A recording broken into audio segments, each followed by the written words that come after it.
Mike, is it like Christmas morning for you at this point? I just like let's just begin there.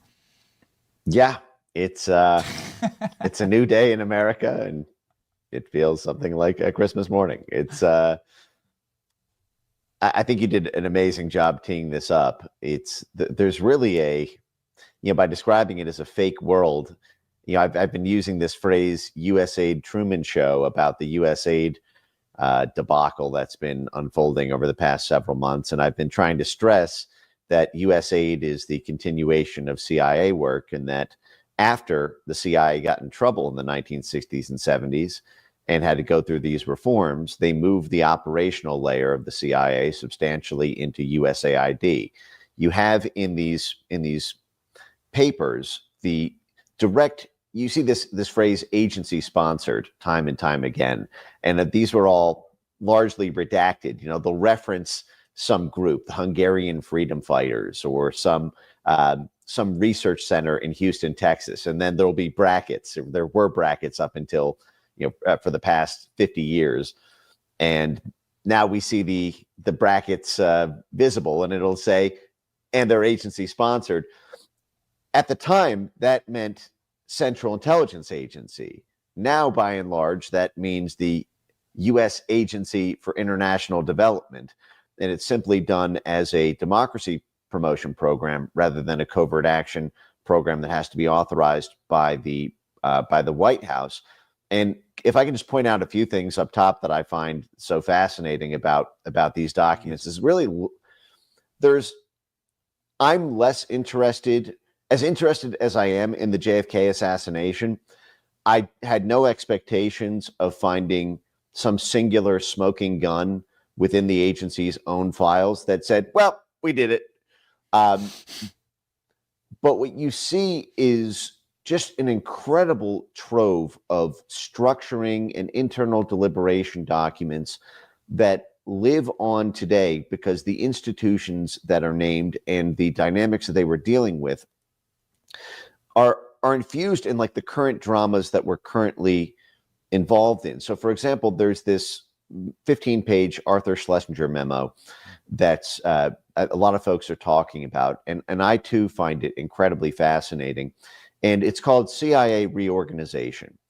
And even that name, when you, again, as we've talked about so many times, in today's context, when it's too dirty for the CIA, it's done by USAID, and USAID is going through a reorganization.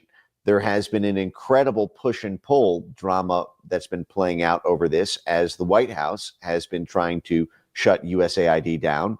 And then the courts just this very week said, actually, you can't shut it down. You have to keep spending $44 billion of U.S. taxpayer money in foreign countries. The president can't stop it, even though the president set it up.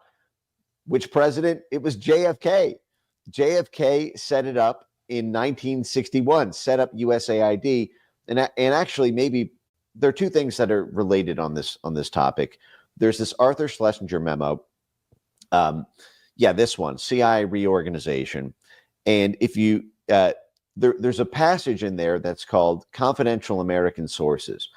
And what Schlesinger goes over is how the CIA is supposed to answer to the State Department. The State Department's supposed to be the big Mac Daddy when it comes to foreign policy.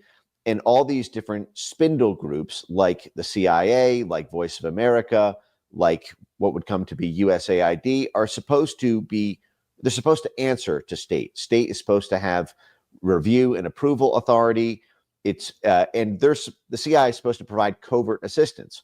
And what Schlesinger says in this memo is that we need to reorganize the CIA because they effectively are dominating many aspects of foreign policy, that they're supposed to be receiving our instructions. Instead, they're pursuing their own foreign policy, and we end up just rubber stamping everything with very little transparency into what's going on there. Note that that's the same thing that Senator Joni Ernst complained to Elon Musk about on a live X space, that the Senate Intelligence Committee, the Senate Foreign Affairs Committee, was never able to get access to what USAID was really doing.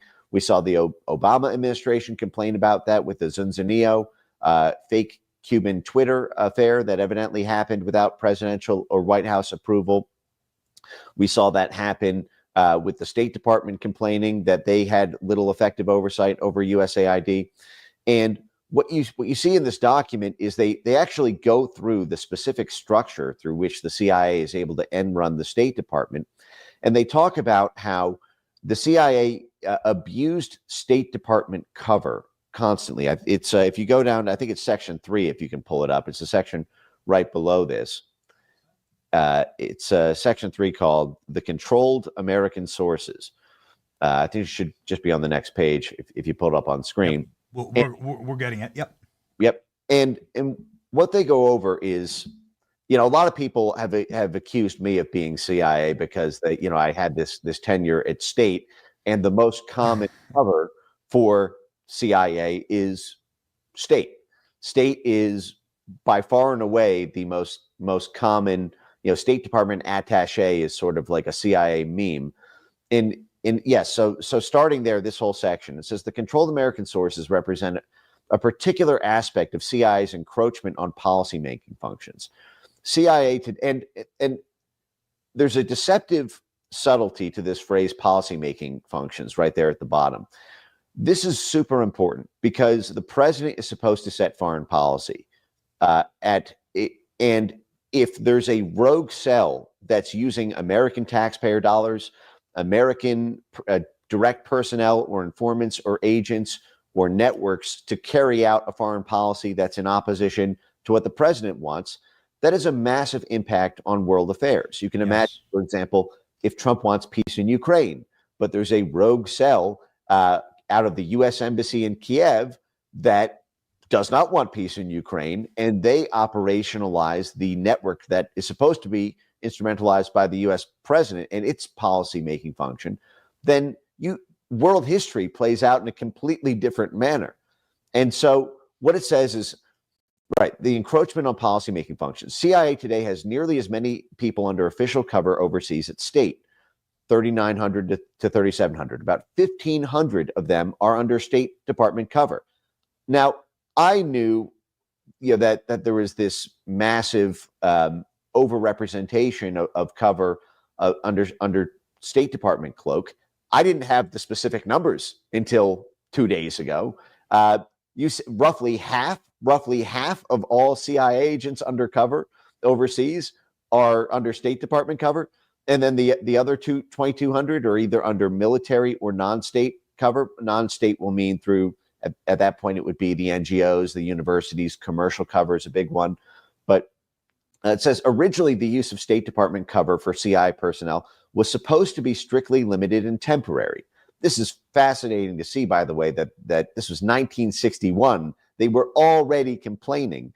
The pinned video at the top of my X feed goes through this State Department CIA creation in 1948. But to see that only 13 years later, the State Department was openly complaining that the Frankenstein monster they'd created had already, effectively usurped so much of that function. But if you go back to that page there, it says, so the Dulles Jackson report in 1948, the CIA should not use State Department cover as a simple answer to all of its problems, but should proceed to develop its own outside cover. And eventually, in this way, and through increased efficiency, find ways to temper its demands on the State Department. Nonetheless, it steadily increased its requisitions for official cover. And that says there's several reasons why they do it. It's quicker, it's less expensive, it leads to more secure communications because it's all happening within the embassy. It's a pleasanter life for CIA people. But then it says in some missions, I understand, that these CIA folks under State Department cover personnel outnumbers regular State Department personnel. In the American Embassy in Vienna, out of the 20 persons listed as being in the political section, so that's influencing the political affairs, the State Department has a political affairs branch. That was actually Victoria Nuland's job, interestingly enough. Victoria Nuland, after she was the head of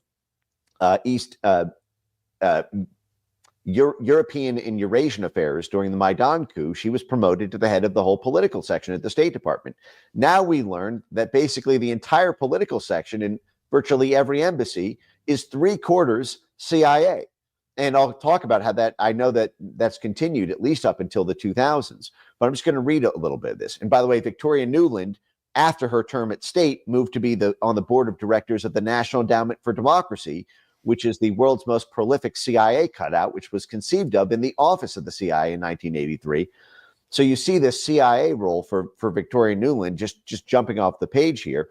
But you see, as it says, in Vienna, of the 20 persons who were listed in the political section, 16 of them, so that is 80% of the State Department folks there are actually CIA. In Chile, it's 13 of the 31. 47% of the political officers serving in U.S. embassies on the day of Kennedy's inauguration were actually CIA. Sometimes the CIA mission chief is actually working directly at the embassy. We saw this. I'll talk about when I get to the John Brennan lead up to this, how that actually happened in the lead up to 9/11. But it says then sometimes he actually has a different policy than that of the CIA, of the ambassador, the CIA mission chief. And in the Paris embassy today, now that was a friendly country, was in 1961. There are 128 CIA people working out of the Paris embassy. CIA in Paris has long begun to move into areas of political reporting normally occupied by state. The CIA men doing overt internal political reporting outnumber those in the embassy's political section. It's even sought to monopolize contact with certain French personalities, among them the president of the National Assembly, their parliament. CIA occupies the top floor of the Paris embassy, a fact well known locally. And if you juxtapose that against another fantastic document, which is from the CIA side of this, the Alan Dulles side of this, and I can see if I can pop it up to you guys on screen for a second here. There's a document that references the necessity of avoiding higher approval and the quote NSC machinery. And if I can just take 1 second here to just pull the reference. All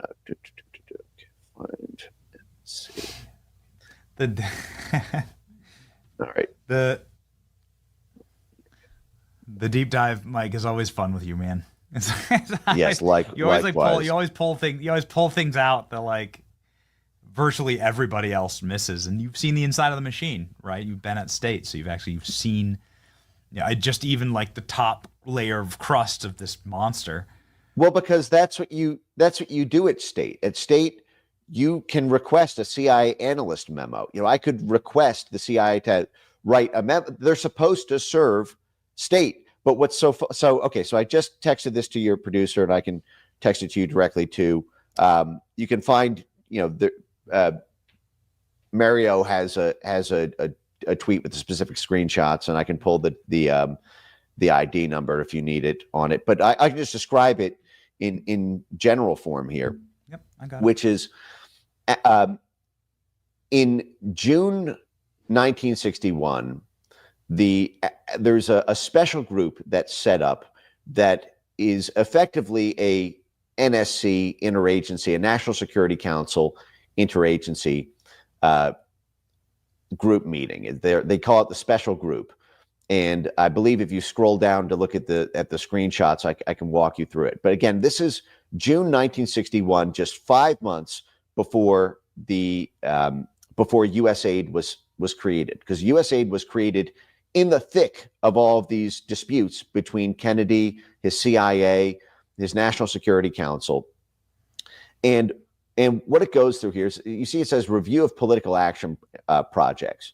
And this is a special group, and you see it says that it's got Alan Dulles as well as the special assistant to the president, JFK. And you'll see at the top it says in Congo that the approval for the CIA work there was conditioned on the acceptance of 3 provisions set forth in the State Department internal memo. So the CIA wants to do this work, but the State Department saying you can only do it on the following three conditions, and that Mr. Bundy felt that he could not approve this program without reference to higher authority, which is going to mean the National Security Council, which is the White House interagency, because there are all these levels of control when it comes to this dirty work that's supposed to rein it in. It's all supposed to run through the president. The president sets the foreign policy of the country. The State Department's supposed to carry that out. The CIA is supposed to carry out the dirty work on behalf of the State Department. So you have these levels. And the accountability of the CIA and the accountability of state are both supposed to happen at the National Security Council, which is parked in the White House layer. So if you go to the next page is where it gets really spicy and interesting.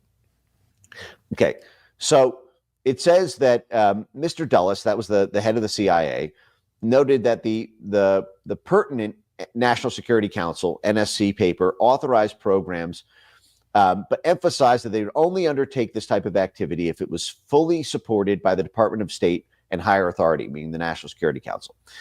And then it says that Mr. Dulles said, however, that he felt the special group should have some latitude to make decisions on these matters within the general policy, which might be laid down by the higher authority without referral of each specific case for approval. So what Dulles is campaigning for at this time, this is 5 months before USAID is created, is that the CIA should not need detailed oversight of every specific operation or every specific contracting agent that they work with or the methods through which they carry it out. What they want is a general policy articulated. Regime change in Nicaragua, the sabotage of a pipeline in Siberia, but not have to have the specific means and methods approved because it's leading to delays in operational approval, which then sabotages the ability to actually get the operation done and carry out the general foreign policy. And then if you scroll down, if you go to the Vietnam section here, and again, Vietnam was a huge dispute with JFK. There are many people who believe that part of the CIA relations with CIA's role in the JFK assassination may have to do with the conflict over what to do in Vietnam and what to do vis-a-vis Russia. But you see, it says covert annex Korea. And we had just come out of the Korean War at this point, and we are still very active in the region with Laos, Cambodia, Vietnam. It says Mr. Bundy reiterated the decision that covert annexes should not be processed through the National Security Council machinery, because in the interest of higher authority and political action operations, that's manipulating the internal politics in friendly areas. So again, this is in friendly areas, in partnered countries.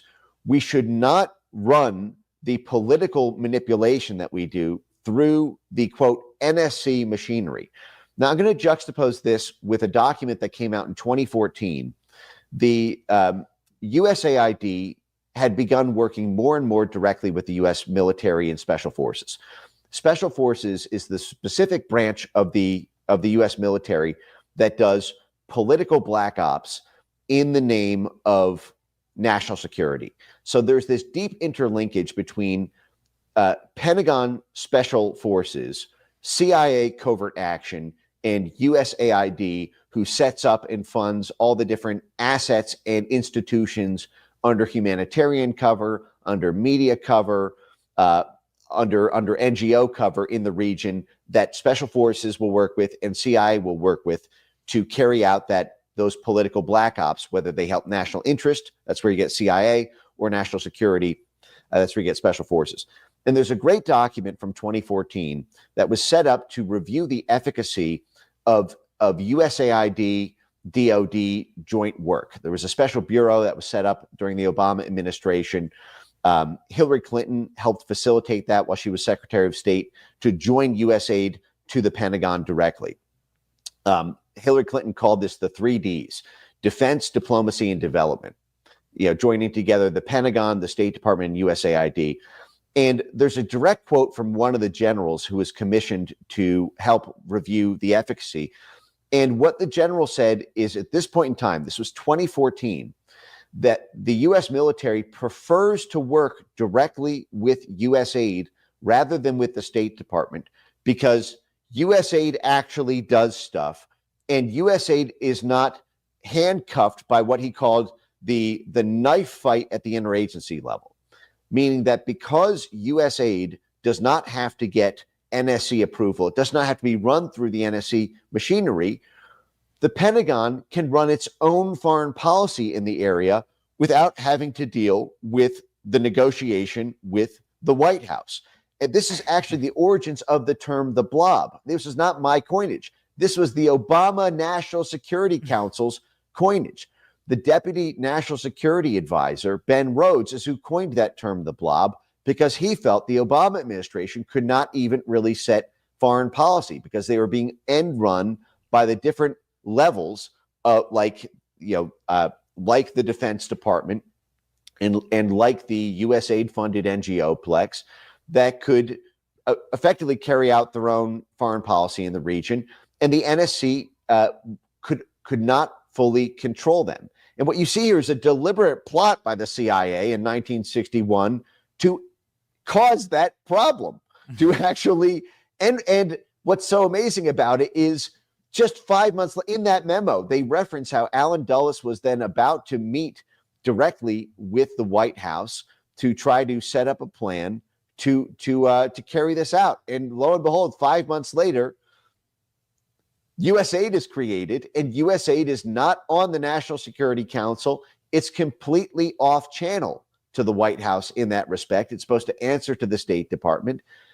But the fact is there's no oversight. If the Inspector General doesn't inform, then they can carry out their own foreign policy. And you see right here that USAID is exactly what the CIA was asking for, a method to have a general policy in the region, a carte blanche effectively beyond that, so that if, for example, the president sets a policy that they want to wipe out Al-Qaeda, but the CIA doesn't want to do that, the Pentagon doesn't want to do that, they can say, okay, we're taking on ISIS, but in the background they can be funneling arms and running funds and shelter and healthcare and technical support, just in that process without ever having to inform the White House. We saw this happen to President Trump when USAID was funding these very terrorist groups Trump was trying to wipe out.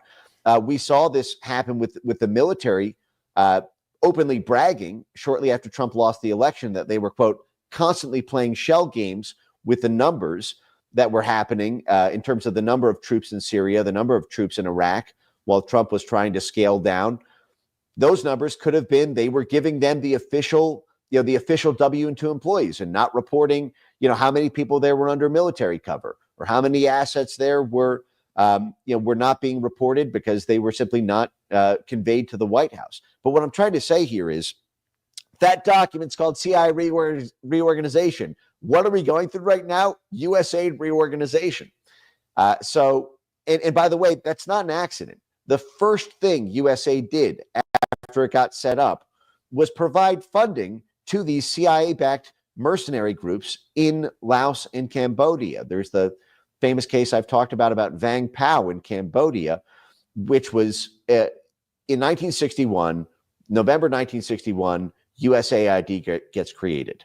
Just 2 weeks earlier, JFK had awarded the Green Beret to the Special Forces. Again, the Special Forces do this political work, this in the name of national security. They will influence internal politics in order to get a military base installed, in order to promote paramilitary groups that might unseat that government who's doing political stuff that the White House nominally doesn't like.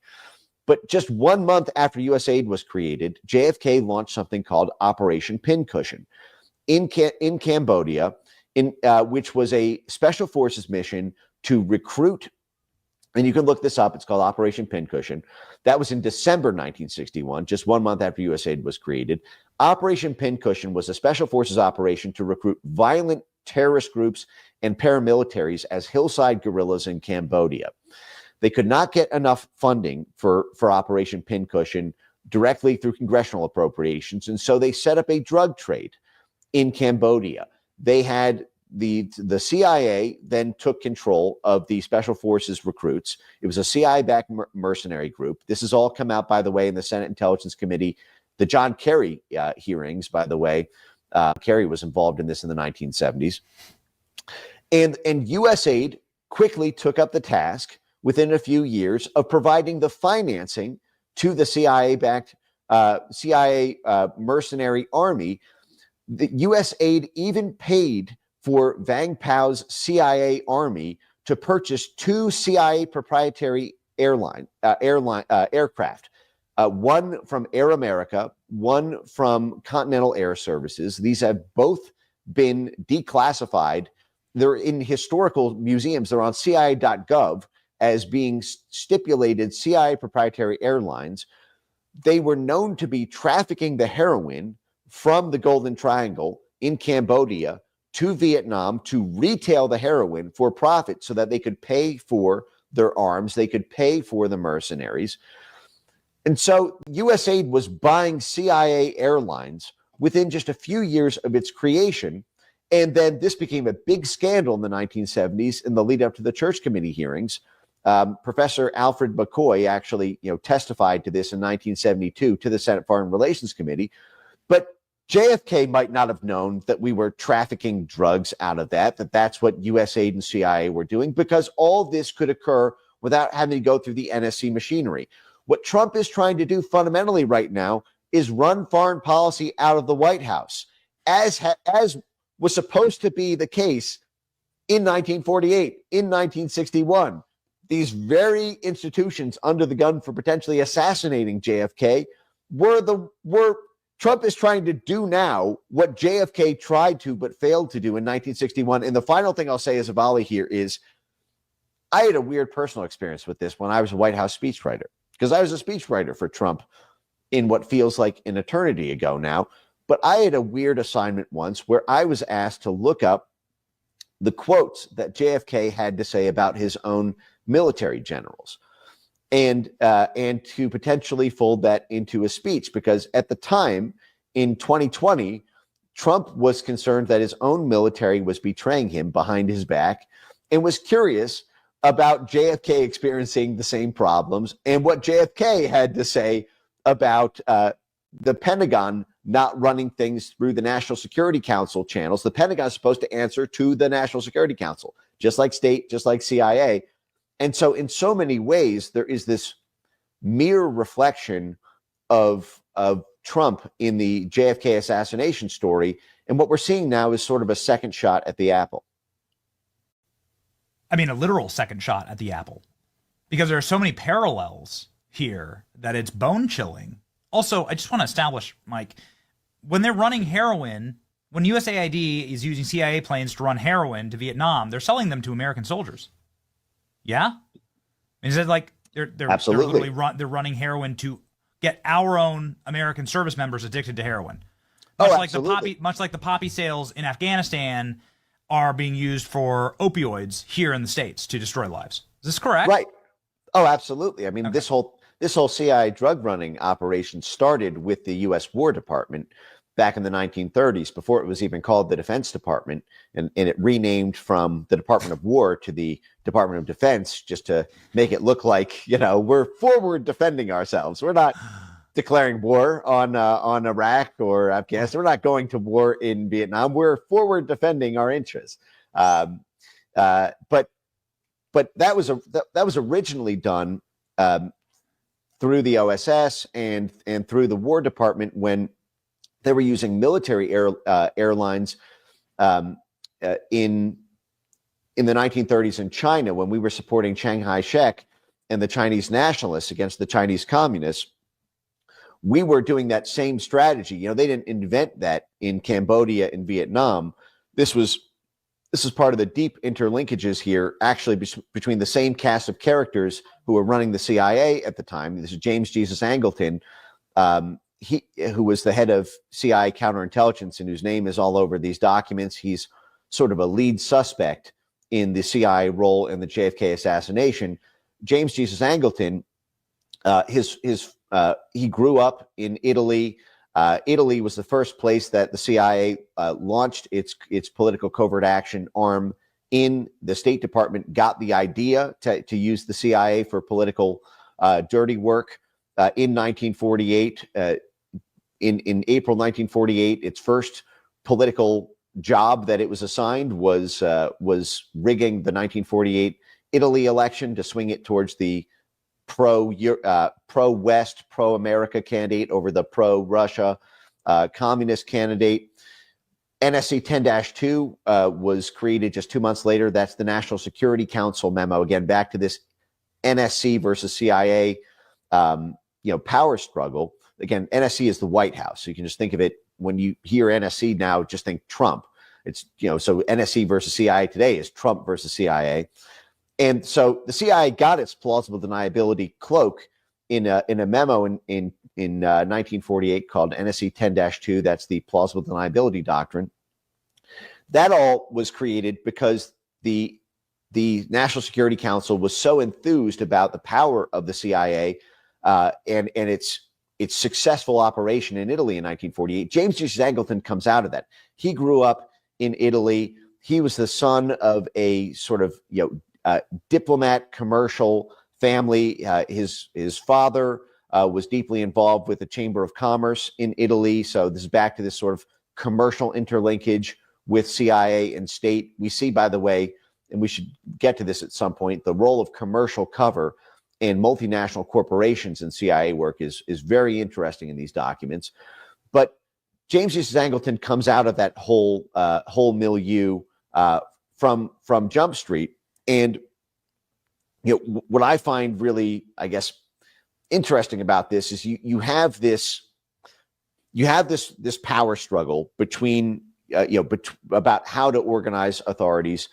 And it got ahead of itself already. Within 13 years, they were already end running, those official channels. And that goes back to what we were talking about with CIA drug running, gets right back to the military, because this is another beast that Elon and Trump are going to have to take on, is that they have not yet really touched the Pentagon in the way that they have tried to touch U.S. aid. That's something that Doge is doing review of over. And I said this on Joe Rogan about a month ago or a month and a half ago, where I said this fight for U.S. aid is going to be on steroids when it comes to reforming the Pentagon, which is $900 billion. But you're going to find the Pentagon, when you try to stop these drug networks, right now we've declared, narco cartels as being terrorists. And this was something that the media has been screaming about.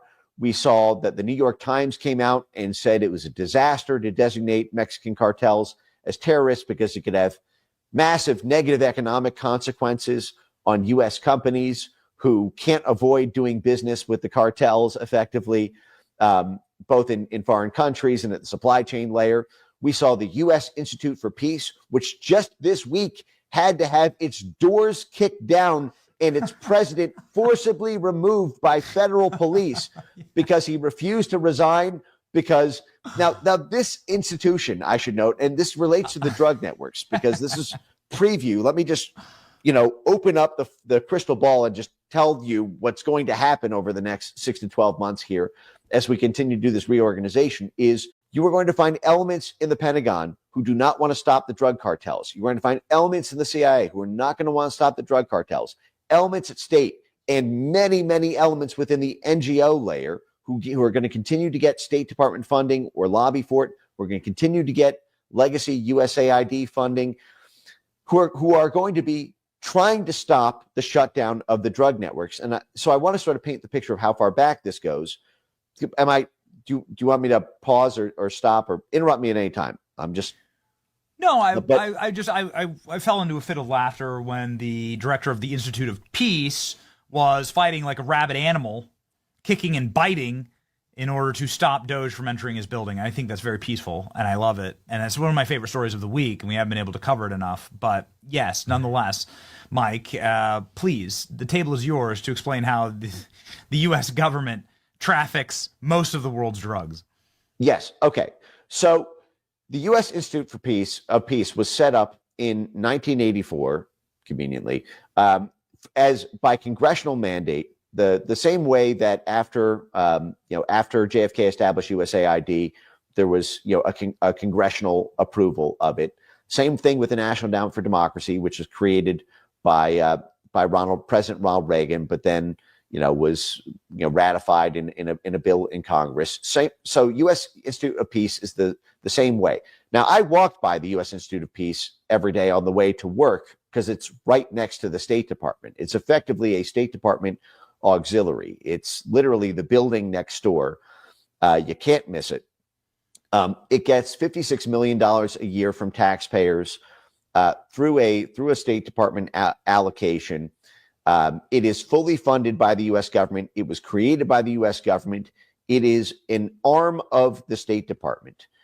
There's no two ways about it. They resisted DOJ oversight. They refused to comply with the Trump executive order on establishing DOJ oversight. They fought tooth and nail. They actually kept one of the Trump-appointed U.S. Institute of Peace board members out of the building.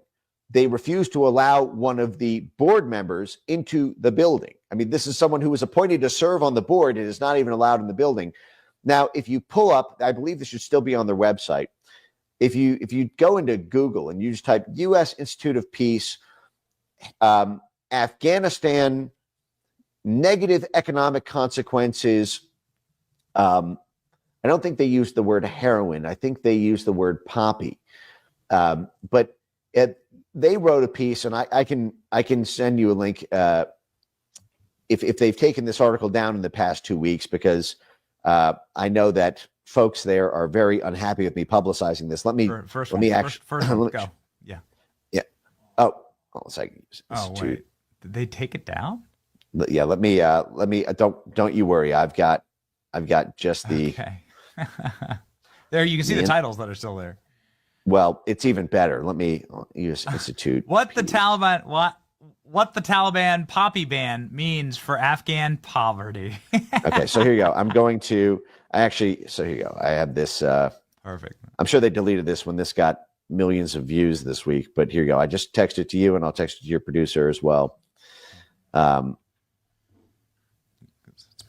think it's been scrubbed. Yes. Well, I don't doubt that. Basically, everything I talk about gets scrubbed. Within weeks and months. The National Endowment for Democracy scrubbed. The International Republican Institute scrubbed. Arizona State University scrubbed. The Department of Homeland Security scrubbed. So this is June 2023. Okay, this is not ancient history, Benny. This is a year and a half ago. The Taliban's successful opium ban is bad for Afghans and the world. Mm-hmm. It will have negative economic and humanitarian consequences. So, if you remember, the Taliban tried to shut down opium production in Afghanistan in 2000, 1 year before 9/11, and we then promptly invaded Afghanistan, whereupon Afghanistan went from being 0% of the world's heroin supply to 95% of the world's heroin supply.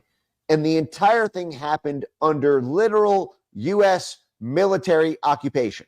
Okay. Now, Afghanistan back in the day in the 1970s was a huge percentage of the world's heroin supply. And I want to kind of go through the history of this from China and the Golden Triangle into the Golden Crescent and into and then finally into the Western Hemisphere. Because you're going to see this USAID, CIA, DOD drug running operation that's been going on for 100 years at this point. Everyone can look up a man named Paul Helliwell. Paul Helliwell was the chief legal eagle for the Central Intelligence Agency from the 1930s until the early 1950s. Whereupon he transitioned back into corporate law life. This is another sort of funny intersection. I'm something of a corporate lawyer myself. I worked for 8 years as a New York corporate lawyer, and it's funny when you look at the fact that Alan Dulles and Paul Helliwell and so many of these others were had the same job, because what it has to do is creative structuring in order to hide what's really going on. So Paul Hellawell, you'll see he joined the CIA in 1947. He in May 1949, met with Harry Truman and advocated for increased funds for Chiang Kai-shek and the Kuomintang army there. Now you notice that in the war with China. Now, and Frank Wisner is the guy who created Operation Mockingbird. He's the one who ran Wisner's Wurlitzer, the international swirl of media under the CIA's command that is now stationed out of the U.S. Agency for Global Media, another agency that was just shut down by the Trump administration. That's where Voice of America is now housed out of, Radio Free Europe, Radio Liberty. Now, you'll see that this also includes establishing Civil Air Transport, which was the CIA proprietary airliner. Now, what Paul Hellawell is famous for today is he was sort of the architect of the CIA drug running apparatus he basically took it over, because you saw that he formerly worked for the military and then he was CIA. And what Paul Hellawell did is he helped orchestrate this interlinkage between CIA and banks and military cargo planes to run drugs for the KMT by taking the opium that was grown in China and in the Golden Triangle, flying it out on U.S. military aircraft, and then washing the money through several offshore bank accounts effectively. At the time, the Vatican Bank was one of the big games in town in this. The Vatican Bank had worked closely with the U.S. military during World War II when the Vatican Bank and organized crime in Italy were two allies of the U.S. because they were both staunchly against Mussolini. Mussolini was oppressing the Catholic Church. Mussolini was cracking down on Italian mafia organizations and organized crime. And so they were organized crime for the good guys, the mafia was during World War II. And the Vatican Bank was a sovereign banking territory. This is before the Brits perfected offshore banking. And the Brits didn't really move into Cayman Islands and British Virgin Islands and Bank of Jersey and all these offshore bank accounts until really the 1950s with the Suez Crisis. So at the time, the Vatican Bank was being used to launder drug proceeds for the U.S. military and the early Central Intelligence Agency. They also diversified the bank accounts into what are now known as CI proprietary banks. If you look up, for example, Castle Bank and Trust or the Nugan Hand Bank, Castle Bank and Trust was set up in the Cayman Islands. Nugan Hand was set up in Australia. In Australia, it was local to Vietnam and Cambodia and Laos, and so it was easy. You have these local banks that are set up by the CIA to launder drug proceeds. In the 1970s, this was done with a bank called BCCI, the Bank of Commerce and Credit International, which was a big scandal. It was a CIA proprietary bank that collapsed. It was run out of Pakistan, which, as you and I have talked about, is the sort of star player in the Ryan Routh story. These CIA-Pakistan relations. Now, BCCI was used to launder the heroin proceeds that were being used to fund the Mujahideen, just as the opium proceeds were being used by the CIA and the U.S. military to fund Chiang Kai-shek during the 1930s and 40s against Mao. And just like the cocaine trade was used to help the Nicaraguan Contras and the Brazil military coup and the coups in Bolivia and Argentina and Colombia. So what you see is that narcotics provides 7 to 8 times as much funding for U.S. proxy wars as U.S. development funds do. And so if you try to shut down the drug trade, you are going to shut down the U.S. ability to orchestrate regime change in Venezuela, to orchestrate regime change in Syria. And we saw, for example, these same Syrian terrorist groups, these ISIS groups, they traffic in the drug trade. And lo and behold, where are they sourcing those drugs from?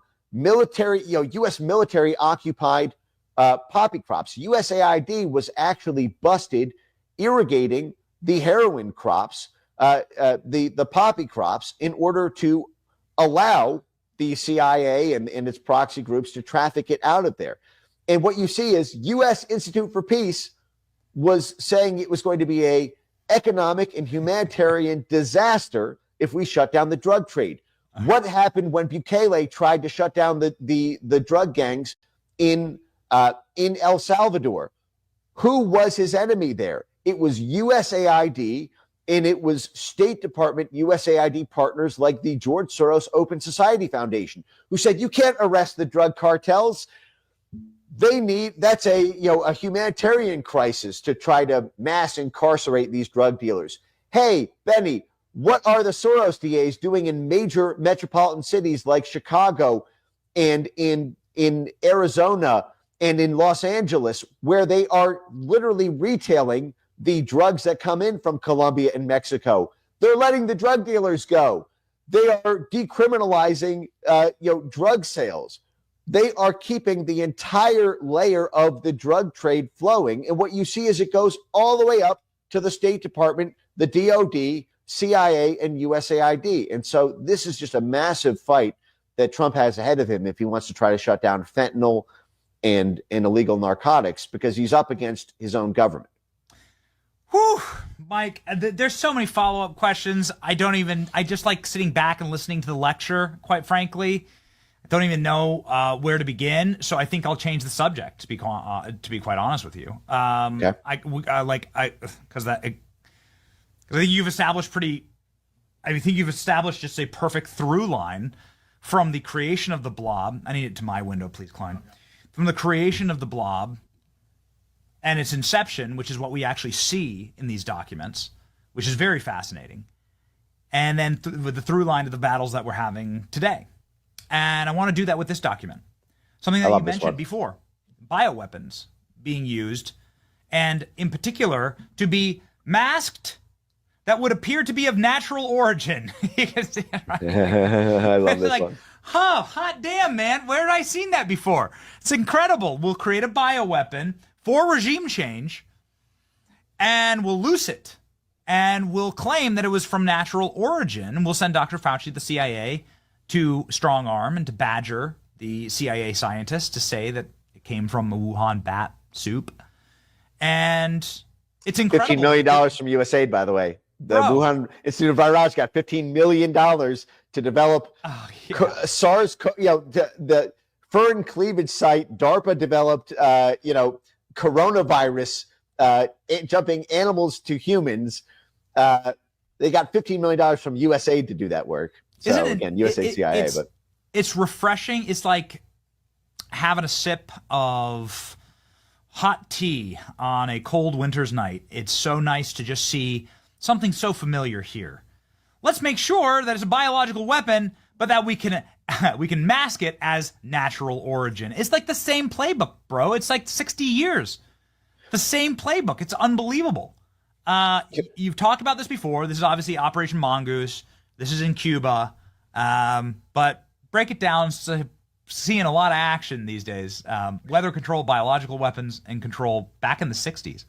Yes, I'm going to text you and your producer another thing to pull on screen, but let's stay on this one because they're both connected. So I want to read this full thing here, actually, because like I sort of said when we first started talking, I don't think you should expect to see a smoking gun about who killed JFK in here. Now, there will be circumstantial evidence that will be useful for further investigation, but you're not going to find a CIA cable about the CIA killing Kennedy.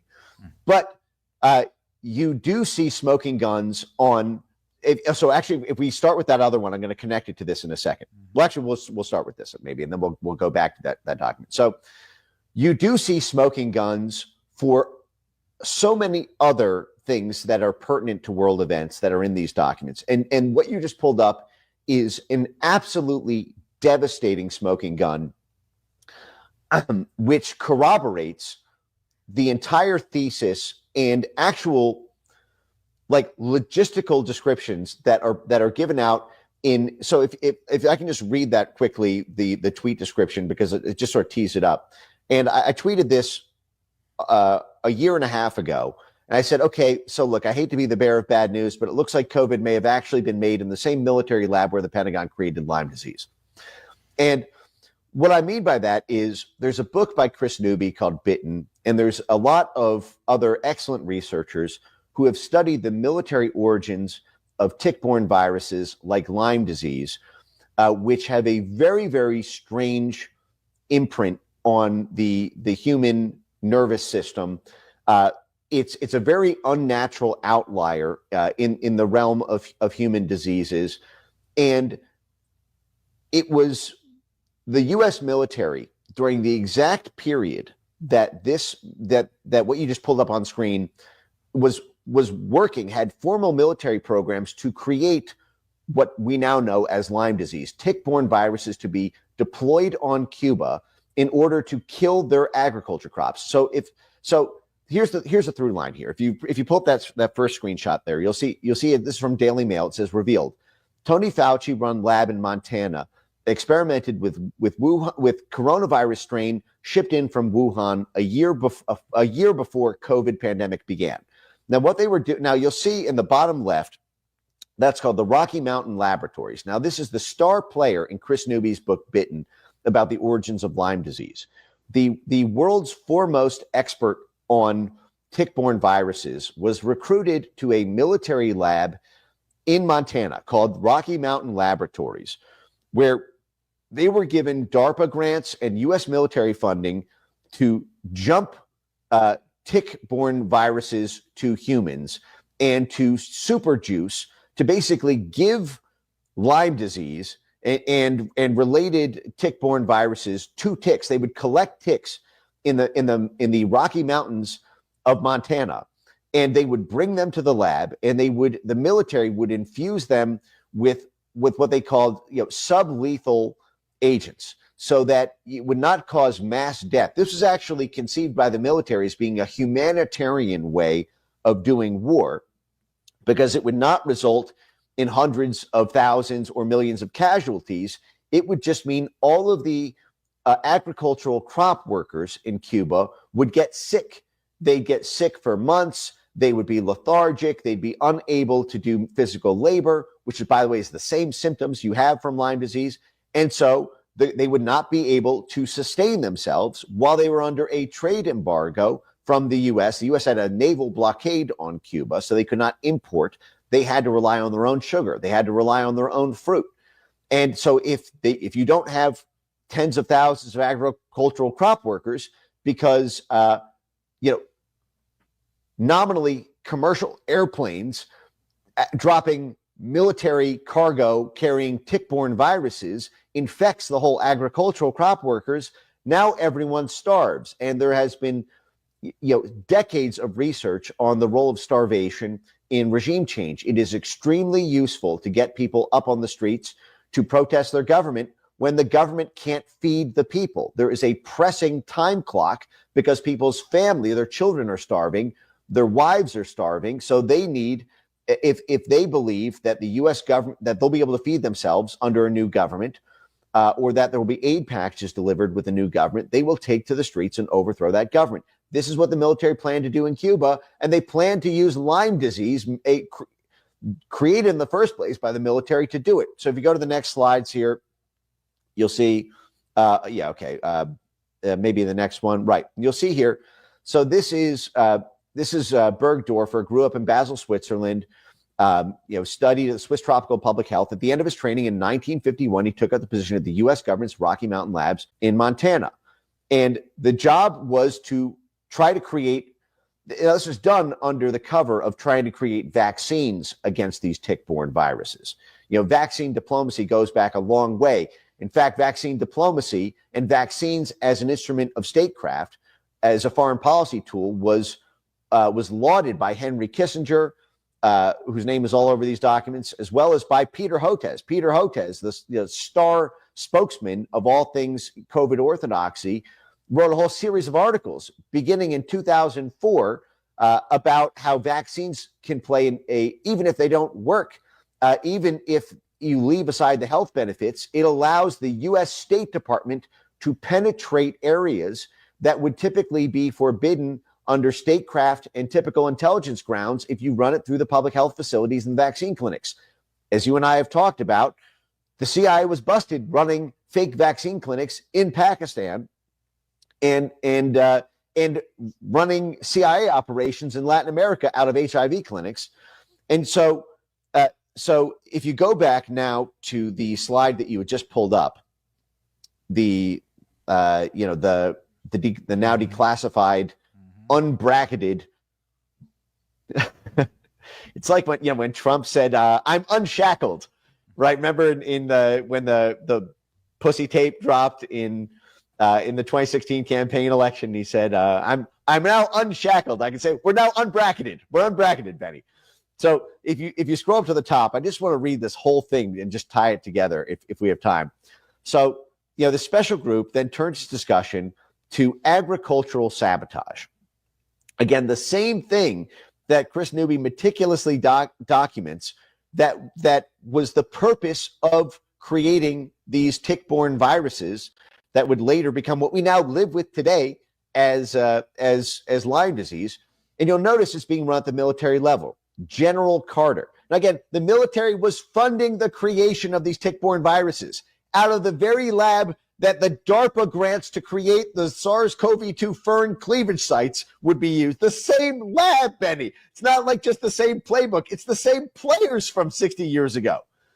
Emphasized the extreme sensitivity of any such operation, agricultural sabotage, and that disastrous results would flow from something going wrong.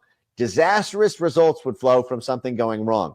Oh, like, for example, now Americans are getting Lyme disease, particularly if there were obvious attribution to the U.S.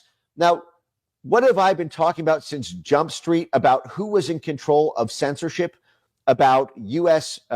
or U.S. military role in the creation of COVID? It was CIA proprietaries and U.S. military-funded censorship organizations who were the first people on the scene to censor COVID-19. It was the Atlantic Council's Digital Forensics Research Lab, which is funded by the U.S. government and has 7 CIA directors on its board, who immediately, before it even got its name, COVID-19, back when it was called the coronavirus, in its first 2 months, was setting up special monitoring groups about rumors of it being man-made or it being a military creation. It was Graphica, who got $7 million in military PSYOP funding. They were literally incubated in the Minerva Initiative, which, thank God, Trump has now shut down, much to the dismay of the censorship industry. The Minerva Initiative is now on its way out the door because its funding has been pulled. They were the ones who incubated Graphica. Graphica was a private corporation that was folded into the Pentagon's Psychological Operations Research Center. They then turned around and began monitoring rumors and actually doing detailed, complex, sophisticated topographical network maps of everyone in the United States, everyone in every NATO country, everyone in Southeast Asia, everyone in South America, by political party, by communal affiliation. Who were the major networks spreading those conspiracy theories about there being man-made origins? And they started doing that in December and January, December 2019 and January 2020. So you'll see the military is saying operationally, we need to do this. We need to make sure no one thinks it's us. During COVID, DARPA funded the creation of these fern cleavage site SARS-CoV-2 coronavirus viruses, and then funded the cover-up of it. He went on to say, however, that it would be possible to accomplish this purpose by methods more subtle than those indicated in the paper. Now, what I want to know is, show me the paper. What's in that paper? Because the nice thing about this is these documents also provide, there's a lot of references to annexes that we don't have. There's a lot of references to, cited documents that are not in this. I want to know, what's in that paper. He mentioned specifically the possibility of producing crop failures by the introduction of biological agents which would appear to be of natural origin. That's what they were doing with Lyme disease. That's what they were doing with tick-borne viruses that were being created for the express purpose of dropping them into Cuba.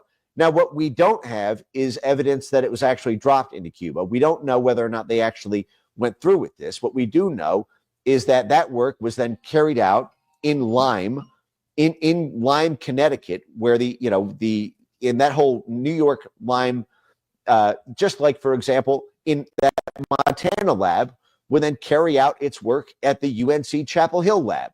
There's this interlinkage here. That's we got EcoHealth Alliance and the USAID funding. Mr. Bundy said he had worries about any such sabotage which could clearly be made to appear as the result of local Cuban disaffection or of a natural disaster, but that we must avoid external activities such as the release of chemicals unless they could be completely covered up.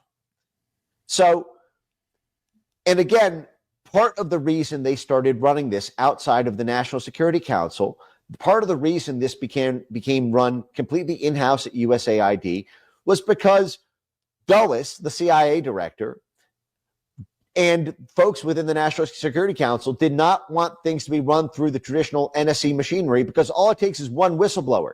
Trump leaves office and writes a book and says, holy crap, I was in the meeting where we decided we were going to unleash biological agents to destabilize the world economy to ensure that Trump wouldn't be reelected. And we worked with our partners in China who also hated Trump to do it. But if the CIA hated Trump, as they did, as the military hated Trump, as they did, and I can personally attest that Trump, was at war with his own generals from within his White House. We know that Mark Milley, for example, was having close calls with China behind Trump's back to reassure China that Trump would not be taking action, during the transition period. And Mark Milley was very close to the China folks there. Were they close during the Wuhan lab, thing here? Did they run this through the Wuhan? Did they run this DARPA-created, USAID-funded operation through a Chinese lab so that the U.S. involvement could be, quote, completely covered up? Because China's got tight controls over its own information security. What I'm saying is all of this opens the door to further declassification, and it helps us forensically reconstruct the specific institutions which now need much further review, from the AFL-CIO to the public health universities to USAID itself. So very quickly, Mike, because Robert May, utterly fascinating. This went viral. It was a post from Eric Weinstein, and he's getting into the Epstein op, which is the way that I read this. But I don't know, right? Like, here's a world leader, here's a actress or young girl, and here's a film of it. And we've sent those naughty films to the state that we wish to influence. And it's all here in black and white. And I'm sure that you know far more about this operation. But to me, much like the poisoning of crops and the natural origin and the bioweapons, it sure as hell seems to rhyme with what we know about the Epstein op. Your take on these notes from inside of the JFK documents release. Oh, I have been skeptical for some time about the blackmail. To me, it's obvious that Epstein was an access agent. That to me is fairly incontrovertible. Now, an access agent is someone who gets access to networks or to geographic or physical territories that you would not normally be able to get access to as a diplomat. And so you need some sort of intelligence asset under some sort of cover, humanitarian cover, emergency worker cover, commercial cover, embassy cover, but that can hobnob with individuals and get them to share secrets, get them to tell you their plans of what they're going to be doing next.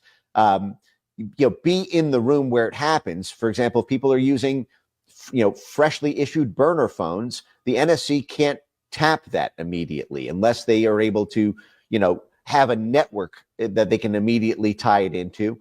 Oftentimes, you just need people on the ground. And the fact is Epstein was, more connected than anyone I've ever heard of, other than diplomats like Henry Kissinger and the like.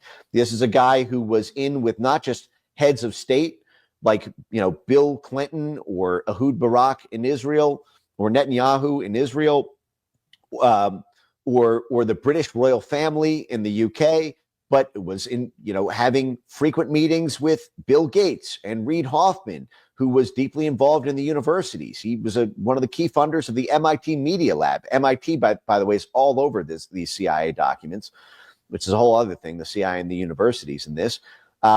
He had connections in Hollywood. He had, obviously, these connections to these sex trafficking rings. Now, the CIA was involved in sex trafficking.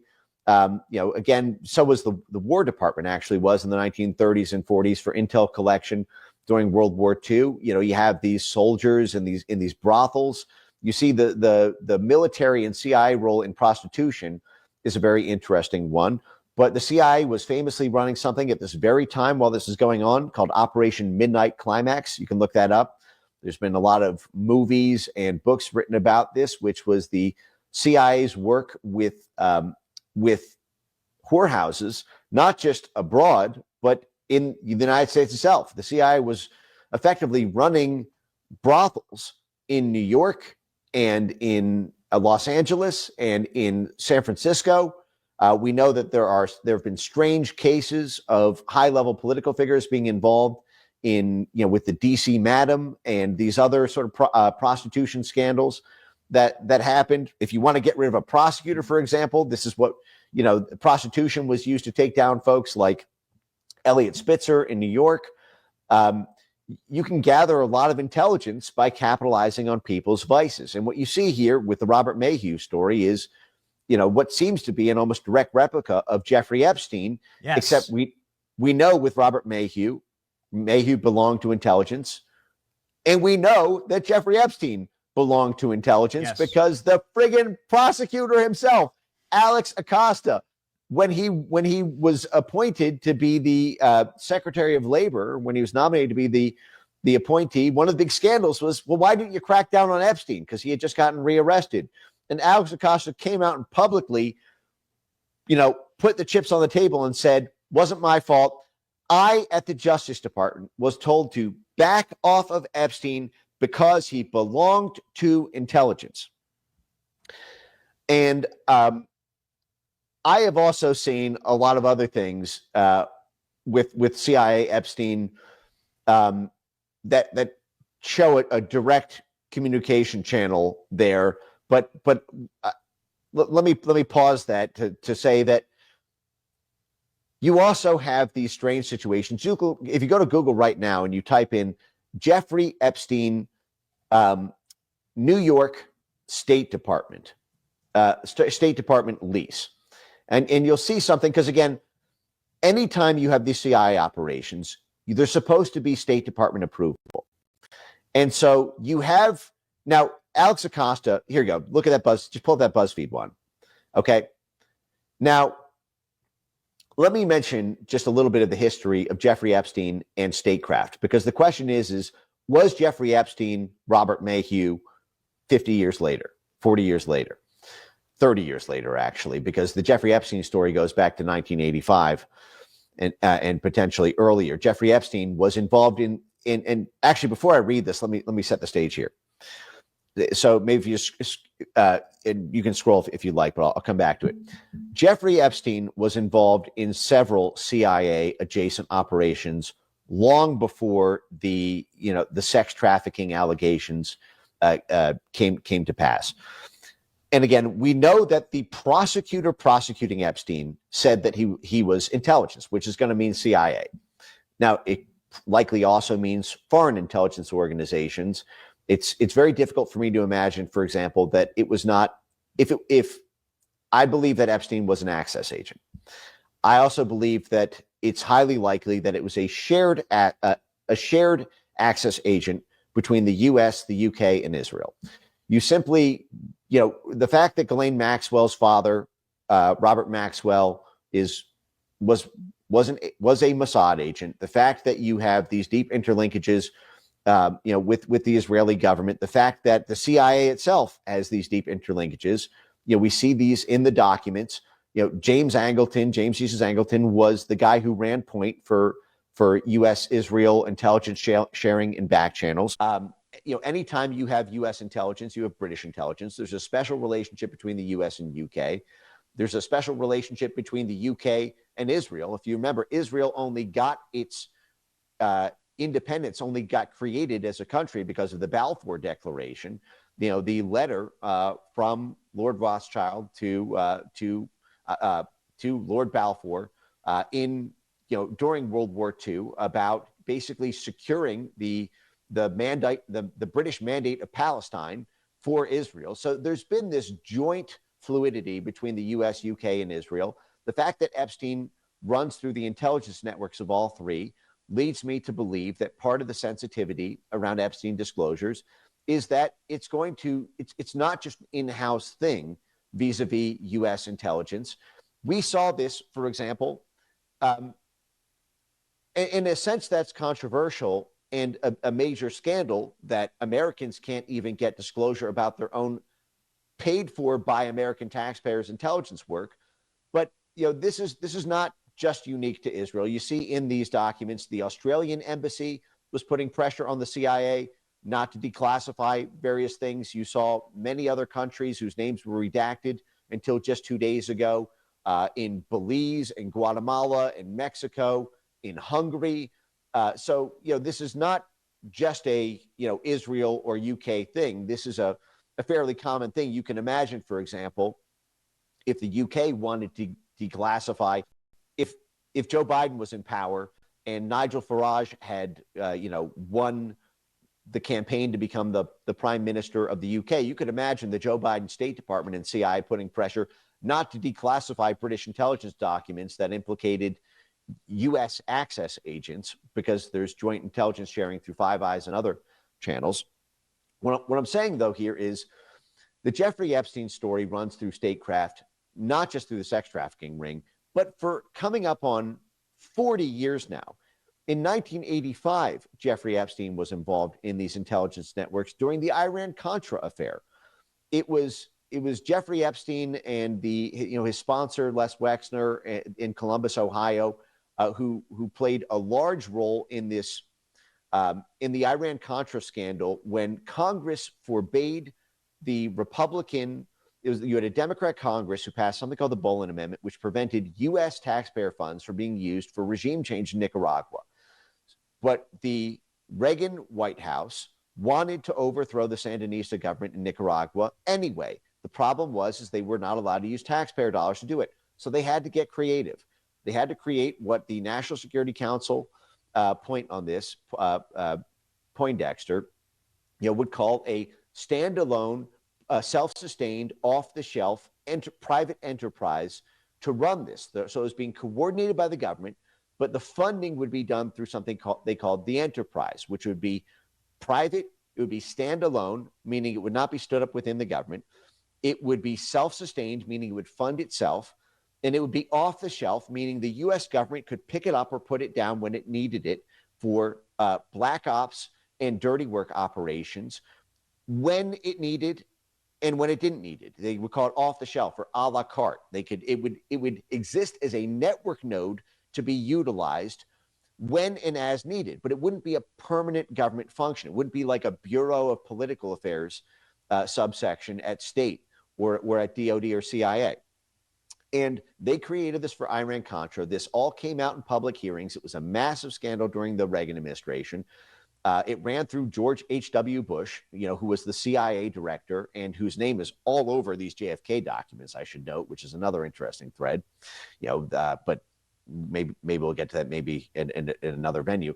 But Jeffrey Epstein was involved in the personal negotiation. So those CIA airliners to run drugs to the Nicaraguan Contras, because they couldn't fund it through, congressional allocations. They funded it through drugs. The cocaine trade, the Nicaraguan Contras were effectively running a drug trade through Miami, through Mena, Arkansas, and the CIA air base there under Bill Clinton's control. Bill Clinton was the governor of Arkansas at the time. This was a massive scandal that the CIA air base was being used to run drugs under a Democrat governor for a Republican president. Of course, that governor would become the next president.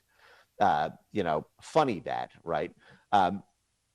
But Jeffrey Epstein, the airlines that were being used for that were by and large CIA proprietary airlines like Air America, Southern Air Transport, Continental Air Services. They weren't running this on like, Delta flights. These were CIA proprietaries that were trafficking drugs from CIA air bases to their friendly points of contact in Colombia and transporting it from there, or Guatemala or Costa Rica, or directly into Nicaragua. And that was Jeffrey Epstein was involved in the personal renegotiation when the Mena Air Force Base closed down, and when the Southern Air Transport was closed down in Miami. Those bases moved directly to Columbus, Ohio, which is the home of Jeffrey Epstein's sponsor, Les Wexner. I believe it's also where Vivek comes from. And I'm not implicating Vivek here. I'm trying to say that there's a fascinating role of economic development and military CIA activity.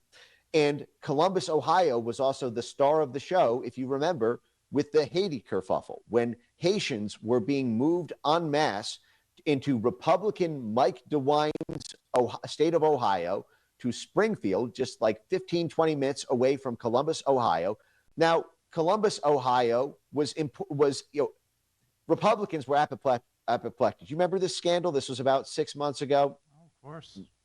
And what was happening there is Mike DeWine was in the process of turning Ohio into a major military industrial hub. This is part of his economic development plan, is to supercharge Ohio's military contracts. Now Columbus, Ohio, that exact region they were being imported to, was exactly where the CIA proprietary airline that Jeffrey Epstein negotiated. They literally closed down in Miami and Mena, moved to Columbus, Ohio. They then used that for transport to Hong Kong, which is a major drug trafficking hub. Hong Kong was won over by the British by military means during the Opium Wars in the 1800s. Again, the Hong Kong only became a non-China entity. The reason there's a dispute over Hong Kong is because it was seized by the British when China refused to buy British opium. We call these the Opium Wars. And so Hong Kong was a narco state, just like Taiwan, just like what's now Colombia, and what Afghanistan was turned into, what Pakistan is. And so what I'm getting at here is Jeffrey Epstein was taking these CIA drug running airliners and moving them directly to Columbus, Ohio. Remember the Haitians, okay? Why were the Haitians being brought into Ohio? What does that have to do with Jeffrey Epstein and Les Wexner and the U.S. military? Well, if you remember, we recently, FBI informants, DEA informants, and U.S. military-funded commandos assassinated the president of Haiti in 2021. You can look this up. It's an incredible scandal that's currently playing out completely behind closed doors because the CIA intervened on the trial of the Haitian, the FBI informant, DEA informant, and U.S. military-trained assassin squad.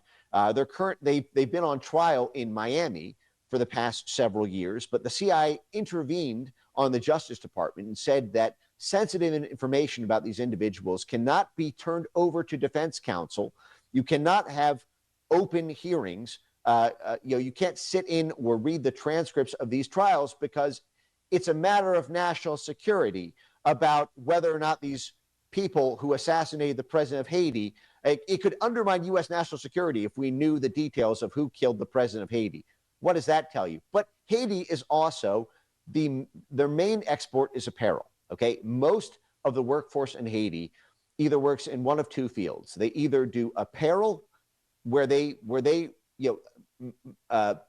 threads, the t-shirts, skirts, luxury fashion, high-end dresses, lingerie. Most of a huge proportion of that is centered in Haiti. There's cheap labor. There's no look oversight from the regulatory authorities. Bill Clinton couped the Haitian president Aristide out of power in the early 90s, and then couped him back into power in the late 1990s. This is how much the Clinton world has been playing around in Haiti. But Jeffrey Epstein's chief sponsor, the guy who gave him his second New York townhouse, which will get us back to this article, because his first New York townhouse was given to him directly by the U.S. State Department. How do you get that, by the way? Try just walking up to the State Department and trying to make them your landlord. But Jeffrey Epstein, so what I'm trying to say is Limited Brands made its goods in Haiti. Okay, Columbus, Ohio, the Limited Brands was the largest retailer in the United States in the 1990s, centered out of Columbus, Ohio, sourcing its goods out of Haiti. Okay, that whole financial empire, it's like straight out of Zoolander. When the whole plot of Zoolander was to assassinate the Malaysian prime minister in order so that high-end apparel in New York City could keep sourcing its goods from Malaysia, and they wouldn't implement these child labor laws. Well, we just assassinated the president of Haiti. Jeffrey Epstein's main sponsor, Les Wexner, runs his whole network out of Columbus, Ohio. The whole thing runs on the fashion industry in Haiti.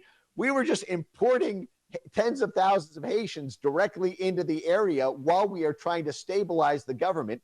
The whole purpose of these refugee programs is to give them free food, free housing, free cars, no-show jobs, so that we pay for their entire lifestyle so that they can send our taxpayer money in the form of remittances to CIA-backed mercenary groups in the area to take control. That's the whole game. We pay for everything, so they send remittances back to the network they came from. So you don't even need U.S. aid funding. If Congress doesn't want to approve billions of dollars in U.S. aid funding, no problem, because beyond the development funding, we've got the narco trafficking funds and we've got the remittance money for the refugee programs. And it's all being run through the same Columbus, Haiti network that Jeffrey Epstein was running, and even negotiating the CIA airliners to set up the transportation hubs to run it from. I'll pause there to say, oh, okay. I just say, we'll tighten it up, right? It's the same, right? It's the same operational playbooks. And that's essentially all I'm trying to get to, is whether it's COVID-19 or whether it's Jeffrey Epstein, you can see laid bare here in the documents. It's the same. Yeah, and it's approved at the highest levels. Jeffrey Epstein leased that $15,000 a month in the 1990s. This is before the famous Jeffrey Epstein townhouse, which is just 2 blocks away. He moved directly from the State Department to that Les Wexner, acquired for $0, largest residential real estate building in the entire city of New York. Okay. Now, Jeffrey Epstein leased that directly from the State Department. The State Department had just seized that building from Iran. They seized it from the government of Iran. Now, remember, I said that Jeffrey Epstein was involved in the gun running networks. He was working with Adnan Khashoggi, and his whole network was the main arms runner for during Iran-Contra. The State Department seizes this giant residential palace from the government of Iran and then gives it to Jeffrey Epstein, but then gets double-crossed by Epstein when Epstein then subleases the building out without the State Department's consent to, and if you scroll down, you'll see how this ended up falling apart, and he ended up moving to the now famous mansion. Actually, if you scroll up 1 second, it's just right above you. But things went sour when the State Department sued Epstein, alleging that he moved out of the building without their consent. This is another thing they freaked out about, is when he left and they didn't know where he was. But then he ended up subletting it to Ivan Fisher, the famous New York criminal defense lawyer who represented the French Connection and Pizza Connection drug rings. Now, the French Connection was the CIA. This is, there's a whole movie about this called The French Connection. So let me explain the French Connection, Pizza Connection here. The French Connection was, so when the CIA was moving opium out of the Golden Triangle and moving it into Vatican Bank accounts and Cayman Islands accounts and offshore CIA proprietary banks, they were processing the refinement of the opium into heroin and the processing of the narcotics in France. The French CIA facilities were used to process the drugs. They were then transported to Italy, where the unions and the Italian mafia organizations would then transport them out through the Mediterranean and into ports in New York and in Boston and in Miami. So you had the CIA and military sourcing the drugs.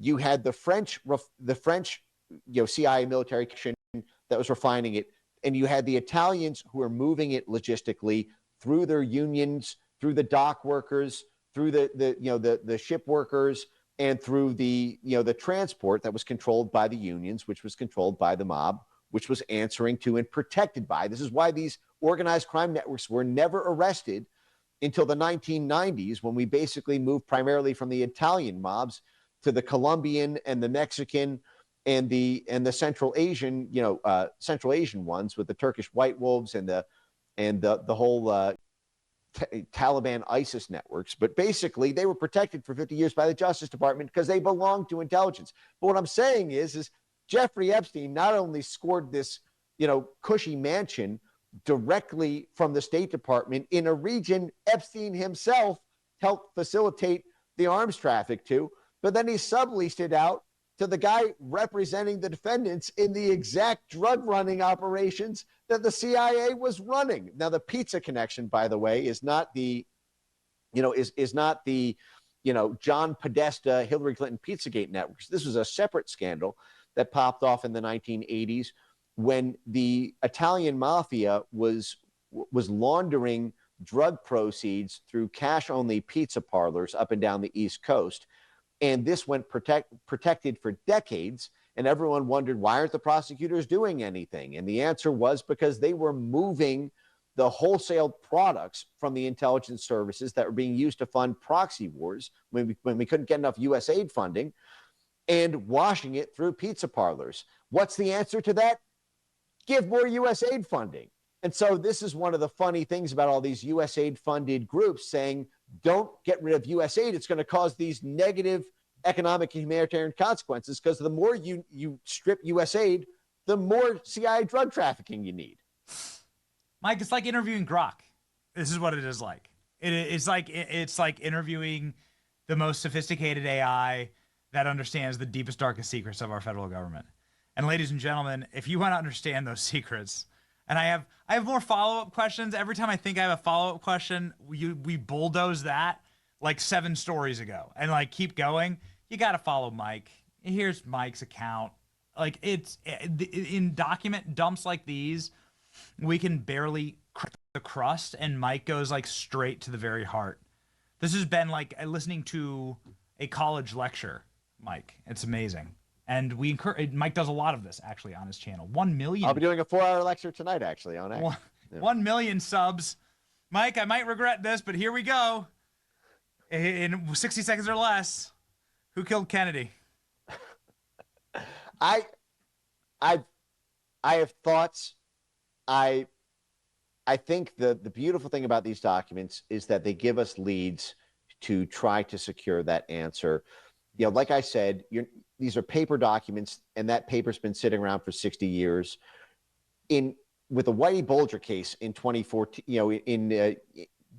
under the Obama administration, of course, Whitey Bulger's cousin is close with Joe Biden, but you had the FBI, talking about the need to destroy its own paper records because if anyone finds this, we'll all get fired. That was a direct quote from the special agent in charge of the FBI field office in Boston, about Whitey Bulger in the early 2010s. So I have to think that given that the CIA was turned over, to the administration, they're